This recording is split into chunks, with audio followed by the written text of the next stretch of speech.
아멘. 오늘 이 시간 우리에게 주신 하나님의 말씀은 고린도후서 12장 11절부터 21절까지의 말씀입니다.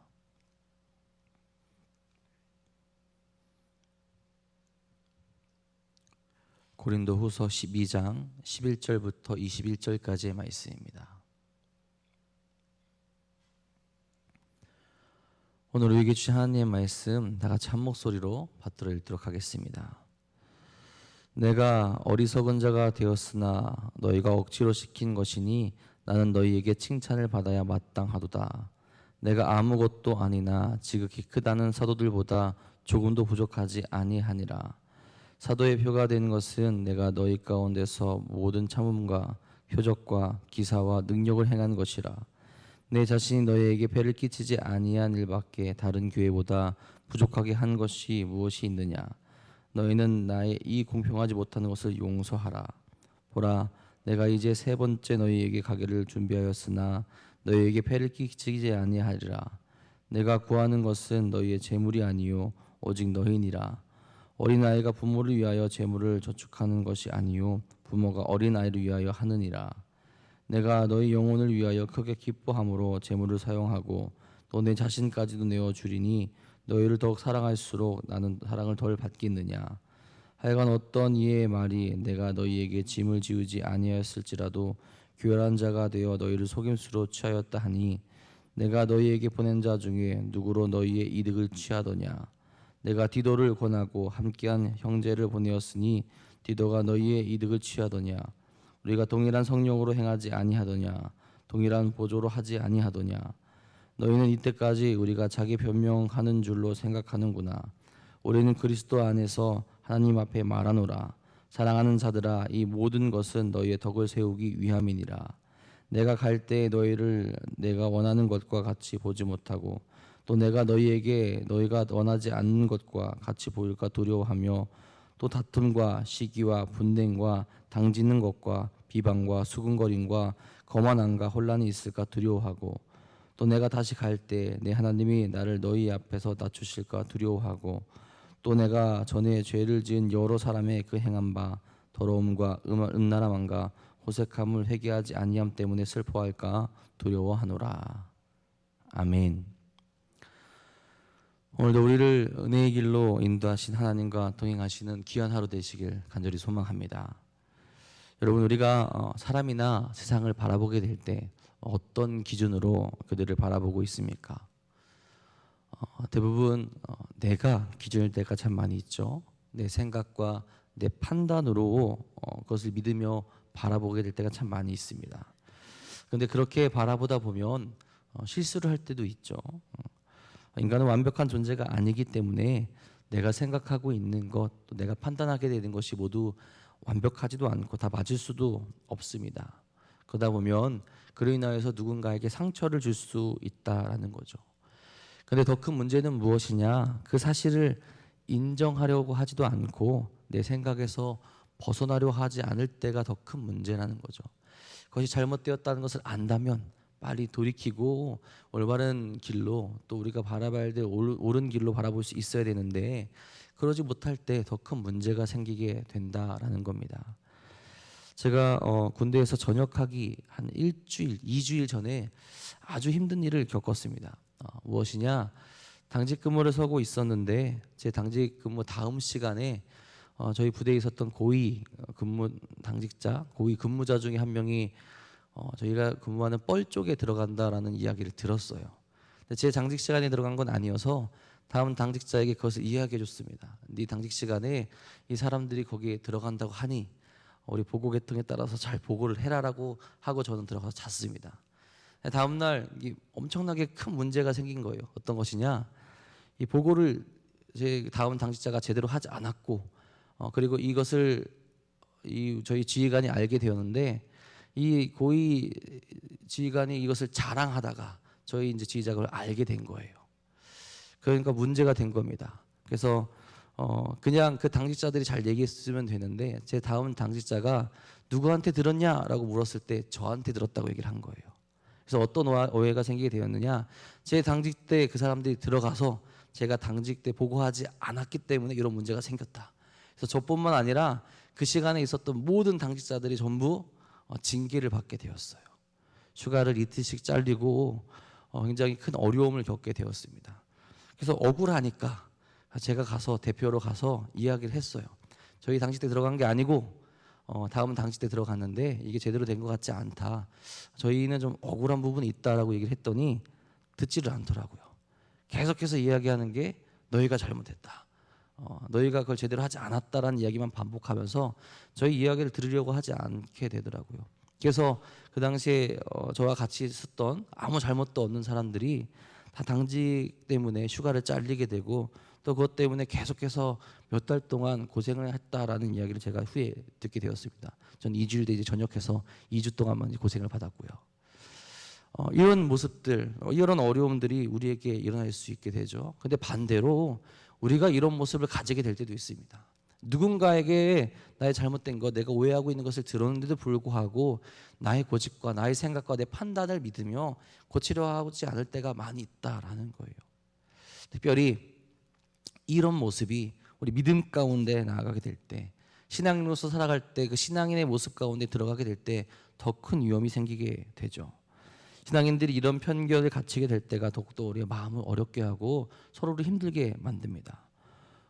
우리는 누군가가 잘못해도 그들을 용서해주고 그들을 사랑해줄 수 있어야 하는데 그러지는 못하고 내가 누군가를 오해했어도 그들 가운데 우리의 마음을 풀어주지 못하고 누군가를 정죄하는 모습으로 나아갈 수 있다 하는 거죠. 오히려 그들을 핍박하고 그들을 어렵게 하며 내 생각을 계속해서 이야기하고 전할 때가 있다라는 겁니다. 그러다 보면 서로 간의 어떤 신뢰가 무너지게 되고 그 안에서 하나님의 사랑과 하나님의 뜻이 분명히 멈출 수 있게 된다라는 거죠. 오늘 우리의 모습이 어떠한지, 나는 내 생각을 내려놓고 주님께서 어떻게 하셨을까, 주님이라면 어떻게 하셨을까라는 마음 품고 나아가고 있는지, 그 마음으로 사랑하며 나아가고 있는지 한번 돌이켜볼 수 있기를 바랍니다. 믿음의 사람이라면 믿음의 눈으로 바라보며 주님의 길에 들어서며 주님의 뜻대로 살아갈 수 있어야 하는 거죠. 오늘 바울 사도와 고린도 교회 사이에, 그리고 고린도 교회 안에 이런 모습이 있었다라는 것을 우리로 짐작케 합니다. 바울은 그의 삶이 바뀐 뒤로 일평생을 주님을 위해 살아왔죠. 자신을 위한 것이나 성도들에게 피해를 주려고 한 적도 없습니다. 그런데 고린도 교회에 생긴 그 문제로 인하여서 바울을 오해하게 만들었죠. 그 오해가 바울 자신이나 고린도 교회 교인들에게 결코 좋지 못한 결과를 불러일으킬 수 있기에 바울은 서로를 위해서 신앙의 권면을 계속해서 하고 있는 겁니다. 이 권면의 내용을 통해서 또 오늘 우리도 올바른 신앙인의 모습을 묵상할 수 있기를 간절히 소망합니다. 먼저 바울은 그들에게 이렇게 이야기하죠. 믿음의 눈으로 사람들을 보아야 된다라고 우리로 깨닫게 합니다. 내 생각과 내 뜻에 가득 차 있으면 주님의 뜻을 알 수가 없기에 그렇게 이야기하는 거죠. 11절 12절에 이렇게 말하죠. 내가 어리석은 자가 되었으나 너희가 억지로 시킨 것이니 나는 너희에게 칭찬을 받아야 마땅하도다. 내가 아무것도 아니나 지극히 크다는 사도들보다 조금도 부족하지 아니하니라. 사도의 표가 된 것은 내가 너희 가운데서 모든 천문과 표적과 기사와 능력을 행한 것이라. 전도자인 바울은 고린도 교회에서 비판받을 만한 일을 한 적이 없습니다. 오해받을 만한 일을 한 적도 없어요. 오직 복음과 주의 사랑만을 그들에게 전했고 그들에게 구원의 길을 소개했습니다. 하지만 이 고린도 교회 교인들은 거짓된 말에 속아 넘어가 바울을 오해하고 있었죠. 믿음으로 바라보지 못하는 겁니다. 만약 그들이 믿음의 눈으로 바라봤다면, 그들이 받은 복음대로 하나님의 말씀대로 바울을 바라봤다면 바울이 어떤인지, 그들에게 어떤 사랑을 전해줬는지 그대로 깨달았을 거예요. 근데 지금 그들이 그 믿음의 눈을 버렸다라는 겁니다. 그래서 그들의 오해가 생각보다 심각해졌던 거예요. 그들을 위해서 바울은 자기 자신이 어리석은 자와 같은 모습을 보이기도 했다라고 이야기하죠. 어제 함께 나눴던 자신을 자랑한 일을 말하는 겁니다. 자신이 행했던, 경험했던 일들 자랑하고 싶지 않지만 그들을 위해서 자랑했다라고 그렇게 이야기하지 않습니까? 이런 바울의 모습을 기억하며 고린도 교회 교인들이 그를 생각한다면 어떤 모습을 보여야겠습니까? 당연히 칭찬하며 다시 바울을 받아들여야 된다라는 거죠. 온전히 그들이 깨닫는다면, 그 사랑을 알고 있다면, 그 사랑 가운데 나아간다면, 믿음의 눈으로 바라보게 된다면 바울을 칭찬해야 된다라는 겁니다. 바울 스스로는 자신을 아무것도 아닌 존재로 생각하며 살아왔습니다. 하나님의 은혜가 아니면, 예수님의 그 은혜가 아니면 자신은 살아갈 수 없는 존재이기 때문에 그렇게 그는 생각하며 살아왔죠. 하지만 그렇다고 해도 무시받을 존재는 더욱더 아니었습니다. 다른 12사도들이 예수님을 직접 보았기에 그들에 비해 바울을 낮추기도 하지만 예수님과 함께 한 것이 무조건 높은 지위를 획득한다고 보기도 어렵기 때문이죠. 예수님을 만나고 그가 어떻게 살아갔는가, 그가 사도로서의 모습을 어떻게 보였는가가 정말 중요하다는 거죠. 바울은 사도들 못지않게 복음을 위해 최선을 다했고 부족한 모습을 그들에게 보여주지 않았습니다. 특별히 바울이 가진 사도의 표는 바울의 고린도 교회 가운데서 보여준 것들이 증거가 된다라고 그렇게 이야기하죠. 고린도전서 9장 2절에도 이렇게 말합니다. 다른 사람들에게는 내가 사도가 아닐지라도 너희에게는 사도이니 나의 사도됨을 주 안에서 인친 것이 너희라. 즉 고린도 교회 가운데서 행한 모든 일들, 모든 참음과 표적과 기사와 능력이 바울의 부정할 수 없는 사도의 징표로 만들어준다라는 거죠. 바울은 고린도 교회에 복음을 전하기 위해 목숨을 내놓았고 어떤 상황에서도 인내하였고 비방과 조롱과 모독과 수치를 참고 이겨냈습니다. 거짓 사도들이 감히 상상할 수 없는 것들을 고린도 교회 교인들을 위해서 행했다라는 거죠. 그런 그들에게 돌아가야 할 것이 무엇이겠습니까? 그런 그에게 고린도 교회 교인들이 행해야 될 것이 무엇이겠습니까? 칭찬이며 그들을 받아들이며 그를 사도로서 믿고 그를 따라야 된다는 거죠. 아니, 그가 전한 온전한 복음 안에 머물러 있어야 된다라는 겁니다. 믿음의 눈으로 바울을 바라보게 되었을 때 바울보다 사도에 어울린 사람이 없다라는 거죠. 바울은 믿음의 눈으로 그들을 계속해서 바라보고 있고 믿음의 눈으로 그들을 생각하고 있기 때문에 계속해서 믿음으로 권면할 수 있는 겁니다. 그럼 반대로 고린도 교회 교인들도 믿음의 눈으로 그를 바라봐야 되고 믿음의 눈으로 그의 마음과 그의 사랑을 바라보며 온전한 길로 나아갈 수 있어야 된다라는 거죠. 바울은 그들이 믿음의 눈이 떠지고 믿음으로 살아가기를 권면하고 있는 겁니다. 여러분, 우리는 어떨까요? 우리 가운데 이 믿음의 눈으로 서로를 바라보고 있습니까? 믿음의 눈으로 이 세상을 바라보고 있습니까? 믿음의 눈으로 우리가 나아갈 곳을 바라보고 있습니까? 인간적인 생각, 나의 생각이 아닌 오직 주의 눈으로, 그 믿음의 눈으로 서로를 바라보며 이 세상 가운데로 나아갈 수 있어야 합니다. 그래야 그곳에서 우리가 행해야 될 일들, 우리가 온전히 나아갈 수 있는 길을 깨닫게 되며 온전한 길로 나아갈 수 있기 때문에 그렇죠. 그 안에 있는, 또 우리가 서로를 믿음의 눈으로 바라보게 될 때 그 안에 있는 예수 그리스도를 발견하게 되고 그들에게 상처보다는 그들에게 사랑과 은혜를 끼칠 수 있는 자들이 될 수 있게 된다라는 겁니다. 오늘 그 믿음의 눈을 뜨셔서 신앙의 길을 온전히 걸어가는, 또 서로를 칭찬하며 믿음의 공동체를 세우는 하루 되시기를 간절히 소망합니다. 그리고 두 번째로 바울은 믿음의 사람이라면 더 큰 사랑을 베풀어야 한다라고 그렇게 이야기를 하죠. 바울이 그 모습을 보여주었습니다. 13절에 이렇게 이야기하죠.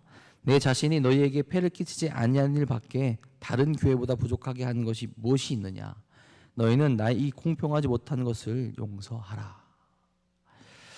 바울은 고린도 교회에 다른 교회들과 비교해서 부족할 것이 없는 사랑을 쏟았습니다. 그렇죠? 부족한 정도가 아니죠. 더 많은 사랑, 더 큰 사랑을 이 고린도 교회 교인들에게 부어 주었습니다. 그럴 필요가 있을까라는 생각이 들 정도예요. 오늘 말씀에 이 고린도 교회를 본다면 이 바울의 사랑이 얼마나 큰지를 깨닫게 되죠. 하지만 이 고린도 교회에서는 그 사랑을 온전히 깨닫지 못하고 있었던 듯합니다. 그러니 바울을 바라보지 못하고 바울의 사랑을 깨닫지 못하는 거죠.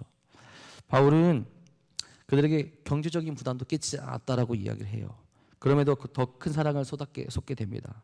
이 바울이 자비랑 선교로 자신의 생계를 책임지면서도 그 비용 가운데 자기 생계뿐만 아니라 사역을 위해서도 비용을 썼습니다. 다른 교회, 즉 마게도냐 성도들은 그러한 실정을 알고 있기에 바울을 재정적으로 후원하기도 했어요. 이런 사실을 바탕으로 바울은 혹 너희에게 공평하지 않게 사역의 후원을 받지 않은 것, 이것이 부족한 부분인데 이런 것들이 내가 너희에게 받지 아니한 건데 혹시 이런 것이 부족하다면 부족하다고 생각하다면 용서해달라라고 오히려 이렇게 이야기합니다. 내가 너에게 도움받지 않은 것, 내가 너에게 더 사랑을 베푼 것, 이것이 부족한 것인데 이것이 혹시 부족한 것이라면 미안하다라고 사과하는 거죠. 오히려 반대되는 상황을 이야기하면서 자신의 사랑을 강조하고 있는 겁니다. 경제적인 후원을 받지 않으면서도 바울은 더 큰 사랑을 그들에게 베풀기 위해 노력했습니다. 고린도 교회에 얼마나 머물렀습니까? 1년 6개월이라는 시간을 머물면서 교회를 세우고 성도들을 양육했습니다. 오히려 고린도 교회 교인들에게 더 많은 시간과 자신의 사랑을 할애한 거죠. 다른 교회에 비해서도 더욱더 큰 사랑을 베풀었다라는 겁니다. 왜 그랬을까요? 고린도 교회 교인들이 그만큼 사랑을 받아야 할 만큼 믿음이 연약했기 때문이라는 거죠. 그들에게 더 큰 사랑을 베풀어야 할 만큼 그들이 성숙하지 못했기 때문에 그럽니다. 그래서 그들에게 더 많은 더 큰 사랑을 흘려보내려고 했다라는 거죠. 이런 바울에게 고린도 교회 교인들이 어떻게 해야겠습니까? 바울이 15절에 이렇게 이야기합니다. 내가 너희 영혼을 위하여 크게 기뻐함으로 재물을 사용하고 또 내 재산까지도 내어 주리니 너희를 더욱 사랑할수록 나는 사랑을 덜 받겠느냐. 더 사랑해 줄 수 있기를, 서로 더 사랑하기를 바라고 있는 겁니다. 내가 더 사랑하는데 나는 너에게 사랑을 덜 받아야 되겠느냐. 그들의 사랑을 바라고 있는 거죠. 재물을 더 달라고 하는 것도 아닙니다. 바울에게 있어서 원하는 것은 그들이라는 거예요. 그들의 마음, 또 그들이 오게 되는 그 모습, 온전한 복음 가운데 거하는 것 또한 서로를 더 사랑할 수 있는 그 모습을 바울이 지금 원하고 있다라는 겁니다. 폐를 끼치는 것도 아니고 자신을 더 사랑해달라라고 이야기하는 거죠. 그 사랑이 뜻하는 것, 그 사랑 안에 담긴 것, 자신을 사랑해 주며 자신이 전해준 그 온전한 복음 가운데 거하고 있기를 또한 바라고 있다라는 겁니다. 여러분, 우리가 누군가에게 받은 사랑이 분명히 있습니다. 그 사랑을 기억하며 더 크게 사랑하고 있습니까? 다른 사람 말고 주님만을 생각해봐도 그렇죠. 우리에게 목숨까지도 내어주시며 우리를 사랑하셨고 그 십자가의 고통을 지으시며까지 우리를 사랑하셨는데 우리는 주님을 더 사랑하고 있습니까? 더 큰 은혜와 더 큰 사랑 가운데로 나아가고 있습니까? 아니면 다른 이야기를 들으며 주님의 사랑을 외면하고 있지는 않습니까? 생각해 봐야 됩니다. 우리가 고린도 교회 교인들과 다른 모습이 무엇일까? 주님이 우리에게 오셨는데 우리는 그 사랑 가운데 온전히 거하며 또 그 사랑을 전하며 복음 가운데 거하며 살아가고 있을까? 더 사랑하는 자들이 되길 간절히 소망합니다. 내 생각으로 내 판단으로 누군가만을 아끼고 사랑하는 것이 아니라 우리에게 맡기신, 이제는 우리에게 맡기신 그 모든 이에게도 더 큰 사랑과 더 은혜를 베풀 수 있길 바랍니다. 주님이 우리에게 보였던 그 사랑대로 우리도 이제 그들에게 더 큰 사랑을 베풀며 오히려 우리가 이제는 그들에게 복음을 전할 수 있어야 되지 않겠습니까? 한 걸음 한 걸음 더 믿음이 성장하시며 믿음을 가진 자로서 온전한 사랑을 전하며 나아가는 사랑하는 성도님 되시기를 간절히 소망합니다. 마지막으로 바울은 덕을 세우는 자가 되라고 그렇게 이야기를 합니다. 19절에 이렇게 말하죠. 너희는 이때까지 우리가 자기 변명을 하는 줄로 생각하는구나. 우리는 그리스도 안에서 하나님 앞에 말하노라. 사랑하는 자들아, 이 모든 것은 너희의 덕을 세우기 위함이니라. 아멘. 덕이 무엇입니까? 덕, 굉장히 어려운 단어예요. 쉬우면서도. 사전적인 의미로는 공정하고 남을 넓게 이해하고 받아들이는 마음이나 행동이라고 그렇게 정의를 합니다. 그런데 여기서 말하는 덕은 조금 더 고차원적인 덕을 말하는 겁니다. 윤리적인 것을 넘어서 주님이 우리에게 지키라고 하신 윤리적인 것까지 포함하는 하나님의 그 사랑과 하나님의 그 뜻을 행하는 그 덕을 이야기하는 거죠. 바울은 편지를 쓰면서 걱정합니다. 고린도 교회 교인들이 바울을 속인 자로 인식하고 있고 혹 다시 그들을 찾아갔을 때 원하지 않는 모습을 보이거나 다툼과 시기와 분냉과 당짓는 것과 비방과 수근거림과 거나남과 혼란이 있을까 봐 두려워한다라고 그렇게 이야기를 해요. 그리고 전에 지은 죄, 여러 사람의 행한 바 그 더러움과 음란함과 호색함을 회개하지 않을까. 그래서 그 때문에 자신이 슬퍼하지 않을까 두려워한다라고 그렇게 이야기를 하죠. 그들에게 처음에 복음을 잘 전했고 문제가 생겼다는 것을 듣고 편지를 2번이나 했으며 그의 동역자인 디도를 그 형제를 함께 보내어 권면까지 한다라고 얘기하죠. 그러면서 자신들이 행하는 것이 동일한 성령으로 나아가는 것인데 그것을 깨닫지 못하고 동일한 성령님과 함께하지 못하고 그들이 그 덕을 세우지 못할까 봐, 그 덕스러운 모습으로 나아가지 못할까 봐 걱정하고 있다라는 겁니다. 올바른 신앙인이라면, 믿음을 가진 자들이라면, 그리고 그들을 위해 바울이 행했던 일들을 그들이 기억하고 있다면 이제는 그 오해를 풀고 이 덕스러운 모습 가운데로 특별히 주님에게 가까이 나아가는 모습을 갖출 수 있어야 된다는 거죠. 그들 안에 나타났던 모든 부도덕한 모습을 버리고 다시 주님이 이끄시는 그 성화의 길, 정말 행복하고 깨끗한 길, 거룩한 길로 나아가야 함을 이야기하고 있는 겁니다. 여러분, 우리도 마찬가지죠. 우리에게 이 덕스러운 모습이 필요합니다. 주님이 우리에게 사랑을 베푸셨고 우리를 위해서 복음을 전하게 하셨으며 우리를 위해 그 십자가의 사랑을 베풀어 주셨습니다. 이 사랑에 살아가는 우리가 주의 말씀을 읽고 누군가를 비방하고 다투고 시기하고 화를 내고 서로를 팔을 만들어서 싸우게 한다면 얼마나 주님께서 슬퍼하시겠습니까? 같은 동일한 성령님을 바라보고 모시며 살아간다고 이야기하면서 세상의 가치관에 물들어 버려서 성령님을 모시고 살아가고 있지 않은 그런 모습으로, 동일한 성령님이신데 내 뜻만을 주장하는 모습으로 나아가고 있다면 얼마나 이것이 참 가슴 아픈 일이겠습니까? 주님께서 우리에게 말씀하시죠. 그 모습을 갖추어라. 덕스러운 모습, 하나 되는 모습, 한 성령님을 바라보고 온전케 되는 모습을 가지라, 그렇게 말씀하십니다. 주님께서 우리에게 오셨을 때 어떤 마음이실까요? 바울처럼 두려워하시진 않더라도 가슴 아파하시진 않을까요? 그런 모습이 있다면 다 내려놓으시기를 바랍니다. 그래서 믿음의 사람이라면 주님이 바라시고 원하시는 덕을 세워나가는, 우리 또 선한 영향력을 그렇게 끼칠 수 있는 사랑하는 성도님들 되시기를 주님의 이름으로 간절히 소망하고 바랍니다. 오늘 믿음의 사람으로서 어떤 모습을 가지고 나아가십니까? 공동체 안에서 우리들이 살아가는 삶 안에서 어떻게 우리가 살아가겠다고 다짐하십니까? 믿음의 눈으로 서로를 바라보시고 더 큰 사랑의 마음을 회복하시며 그 마음으로 덕을 세워나가시기를 간절히 바랍니다. 그런 믿음의 삶을 위해 오늘도 기도하시고 기쁨으로 또 은혜 가운데 나아가시는 사랑하는 도난동교회 성도님들 되시기를 주님의 이름으로 간절히 축복하고 축원합니다. 기도하겠습니다. 사랑해 주님, 오늘도 주의 은혜 가운데 살아가게 하게 하시니 진심으로 감사를 드립니다. 주님만을 오늘도 바라보게 하여 주시고 믿음의 사람으로 부끄럽지 않게 살아가도록 인도하여 주옵소서. 이제는 믿음의 눈으로 서로를 바라보게 하시고 더 큰 사랑을 베풀 수 있는 온전한 신앙이 되게 하여 주시며 주님께서 바라시고 원하시는 덕을 세우는 자, 그 믿음의 본을 보이는 자가 될 수 있도록 아버지 인도하여 주옵소서. 하나님의 이름만을 높이며 주의 이름만을 높이며 소망을 품고 나아가길 소망합니다.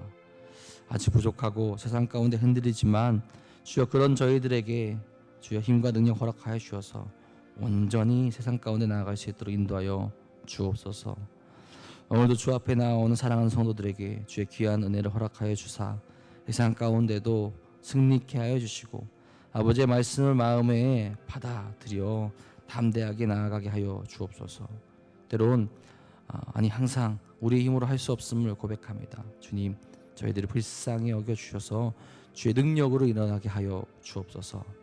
특별히 주님의 길을 가는데 힘들어하고 아파하는 일이 있습니까? 육적으로 약해져 있는 일이 있습니까? 주님, 힘들어하고 눈물을 흘리며 넘어져 있는 일이 있습니까? 그들 다시 주님의 손으로 붙잡아 주시고 일으켜 세워 주셔서 하나님의 사랑과 은혜를 경험할 수 있도록 인도하여 주옵소서. 모든 이들에게, 또 주님을 찾고 부르짖는 모든 이들에게 주의 사랑을 붙들어 주시고 주님께서 응답하여 주시고 주님께서 이끄시는 역사 또한 경험할 수 있도록 인도하여 주시옵소서. 오늘도 주님 앞에 나와 부르짖고 기도하는 사랑하는 성도들 한 명 한 명 기억하여 주셔서 그들의 기도를 들어 주시옵고 주님께서 바라시고 계획하신 그때 응답하여 주셔서 살아계신 주님을 언제나 경험할 수 있는 사랑하는 성도들 될 수 있도록 인도하여 주옵소서. 오늘도 주님께서 우리와 함께하여 주시고 우리 이끄시고 우리 가운데 임재하여 주실 것 믿사오며 언제나 우리와 함께하시는 우리 구주 예수 그리스도의 이름으로 감사하며 기도합니다. 아멘. 사랑해 주님, 오늘도 그 믿음의 길로 나아가기 간절히 소망합니다. 우리의 어리석은 모습, 우리의 주님 아직 부족한 모습들이 있다면 주님 저희들을